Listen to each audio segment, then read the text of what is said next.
Leader of opposition Rahul ji को सुना, दो बातें उन्होंने कही, बहुत सारी बातें कही, full of sound and fury, signifying nothing, लेकिन दो बातें उभर के आई। हिंदी की एक प्रसिद्ध कविता की कुछ पंक्तियों के साथ मैं अपने वक्तव्य की उपस्थापना करना चाहती हूं। कोहिनूर का जनक हूं मैं, लोकतंत्र की चमक हूं मैं, देवभूमि का दर्शन हूं, अर्पण और समर्पण हूं मैं, हर धर्म का मैं प्रतिपादक हूं, मैं प्रथम ग्रंथ संपादक हूं,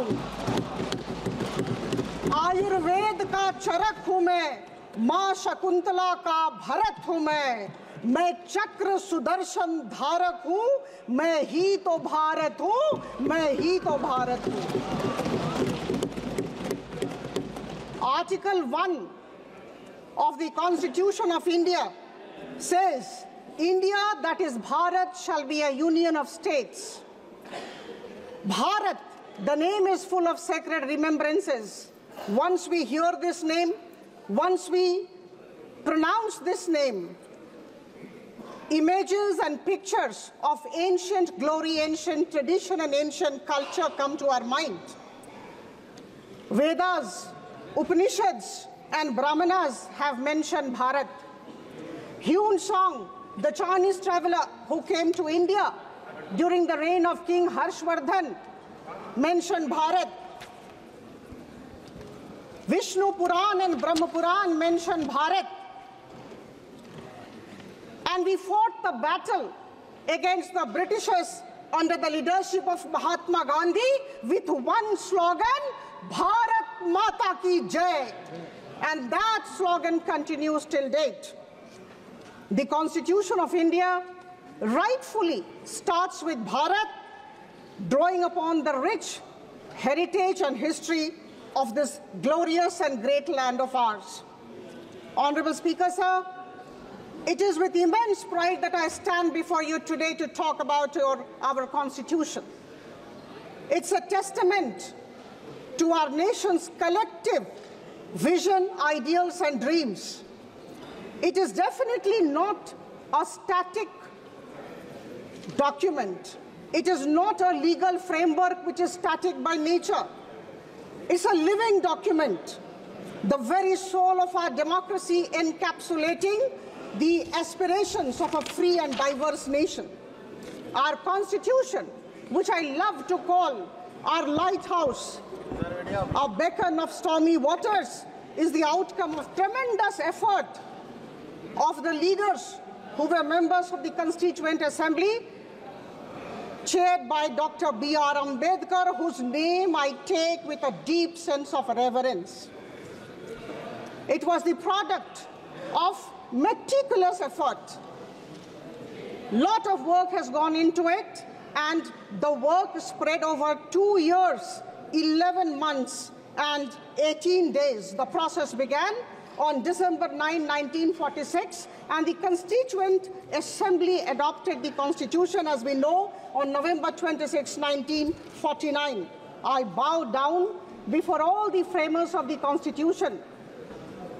संविधान निर्माताओं के समक्ष हम सब आज नतमस्तक हैं.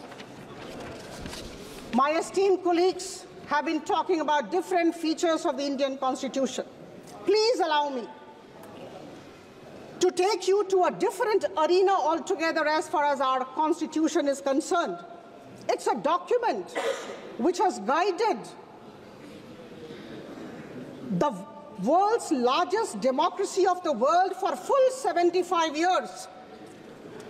My dear friends, there is a general conception, general feeling, general perception that it's a modern creation, that it's a product of the struggles and aspirations of 20th century. Nothing can be far from the truth. It is definitely not so very modern. Friends,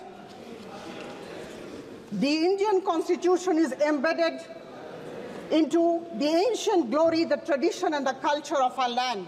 And that is why we are so very proud of our Constitution. There are so many things to talk about our Constitution. Due to paucity of time, it doesn't seem possible to talk we will definitely continue to discuss. However, दो बातें आप सबके समक्ष रखना चाहूंगी. I was deeply shocked today as a member of your family, and my esteemed colleagues will understand what I mean. आज हम सब ने leader of opposition Rahul ji को सुना. दो बातें उन्होंने कही, बहुत सारी बातें कही, full of sound and fury, signifying nothing. लेकिन दो बातें उभर के आई. एक,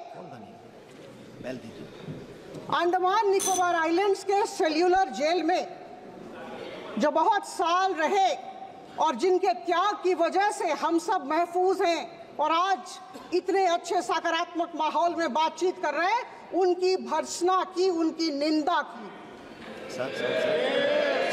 वीर सावरकर महान स्वतंत्रता सेनानी की निंदा की. नाम बुलाइए. और दूसरा मैं कह दूं, मनुस्मृति हमारे संविधान का विकल्प होगा, ऐसा उन्होंने कहा. धन्यवाद माननीय सदस्य, धन्यवाद. मैं आप सबको माननीय सदस्य श्री मोहम्मद जावेद एक पत्र दिखाना चाहती हूँ. मोहम्मद जावेद, एक पत्र दिखाना चाहती हूँ.